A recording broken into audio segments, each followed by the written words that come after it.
Have you ever wondered what's the single most critical resource to your business that you must grow if you want to succeed? What's something so indispensable to your company that without it, everything would crumble? And more importantly, how do you grow that resources? How do you make it expand? How do you develop it? In today's video, we're going to be focusing on the single most important resource that you must focus on in 2022 if you want your business to succeed. Keep watching to find out what that is.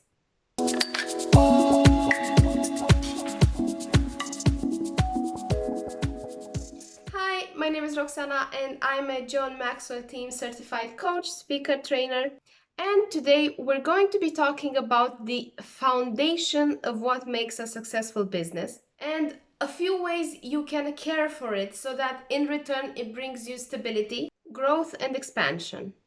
When you think about the core of your business, that one thing that keeps everything going, that keeps everything glued together, what comes to mind?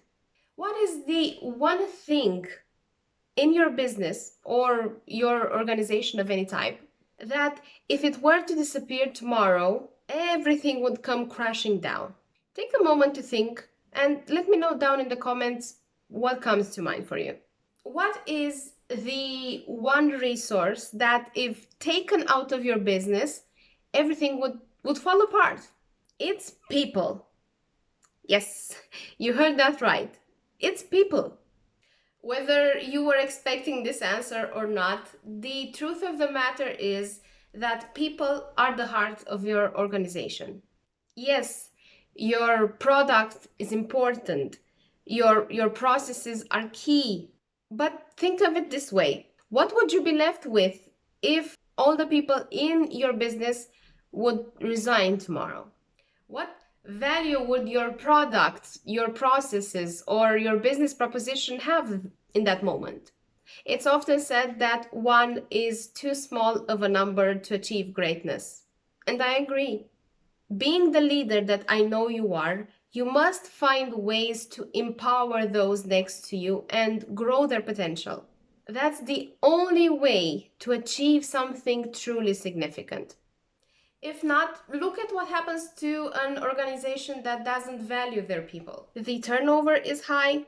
There can be all sorts of backstabbing happening between colleagues because there's been no real sense of team play infused into them. There is a lot of complaining that is not actually focused on the real issues.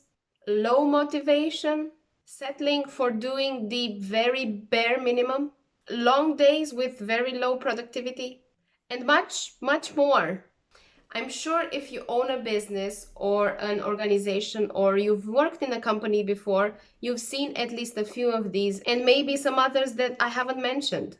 On the other hand, when a leader invests in his people, he reaps the reward of high morale and a great synergy of teamwork. The most effective way to grow an organization is to grow the people who work in it. And here are 3 growth practices that you can apply to grow your own team. Number 1, develop a plan to grow others. What do you think defines a leader?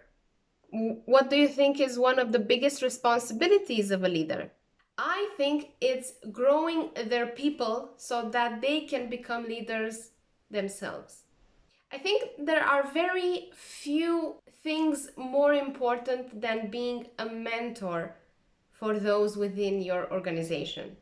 Develop a plan where you can mentor those close to you so that over time you can impart your skills and your knowledge to them.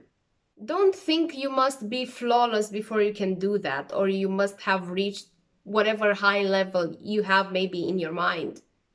The purpose of mentoring is based on sharing the knowledge you've accumulated until now, your how-tos. It's a process of improvement, not perfection. There is no limit to improvement. We always grow. We keep growing every day. So if you have to wait for a moment when you have to reach a point that you have in your mind, you'll never become a mentor. You'll never set yourself a goal to be a mentor for someone else. And I think that would be a great shame, because you would be denying the opportunity for someone else to learn everything you know. Also, you need to realize that the underlying purpose of mentoring is not for people to act differently, but to become different, to grow, to find their internal potential and use it. By supporting their growth through your own personal experiences, your examples, your teachings, you will accelerate their growth and help shape them into a better version of themselves. Number 2, connect with them. Let me ask you something. How many people have you seen who quit their job either after a few months or after 15 years in a company, either from a new starter position or from a top management position, because they didn't feel like their manager cared about them, that their manager didn't put in the effort of getting to know them more and connect with them? Connection doesn't happen unless you put in the time to learn about someone's unique personality, their motivation, their perspective on things. Ask questions about the people on your team so that you can uncover their interests and observe them in action at work to find out their potential, their strengths, and why not the points that can be improved.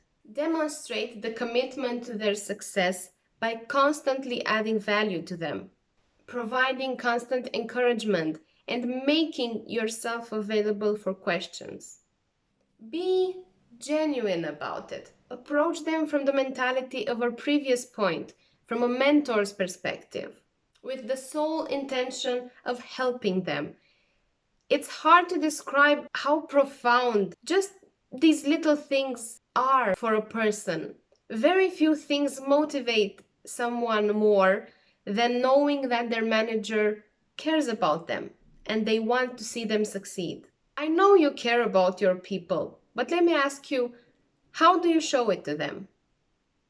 Number 3, challenge them. Nothing stretches more a person and helps to build their creative and emotional capacity than assigning them tasks, assignments, or projects that are at least a little bit more challenging than the level of growth that they're at now. Do you have a difficult client? Think about someone in your team who has the potential of handling them well and challenge them. Challenge them to take on this client. Even if they have never handled a complex client before, find the way of showing them how big of an opportunity this is and how much trust you have in them by assigning this client to them. It's an immense confidence boost when you go to someone and you tell them, I have a task of high importance and I trust you to do it. I know you'll do a great job. It doesn't mean you won't keep supervising them or you're going to take your hands off the project itself. It just means you create enough space for that person to grow and develop their capabilities. That's all I had for you today, but let me challenge you now.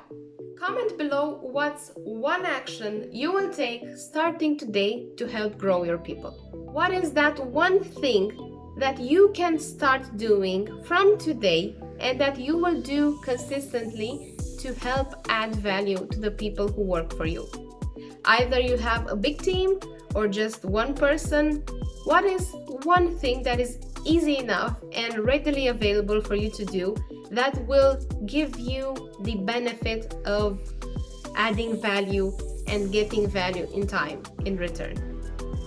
Well, that's all I had for you today. Thank you everyone for taking the time to watch this video. I really hope it helped you. Please like and subscribe if you want to see more of this. And until the next time, have a smashing week. Bye.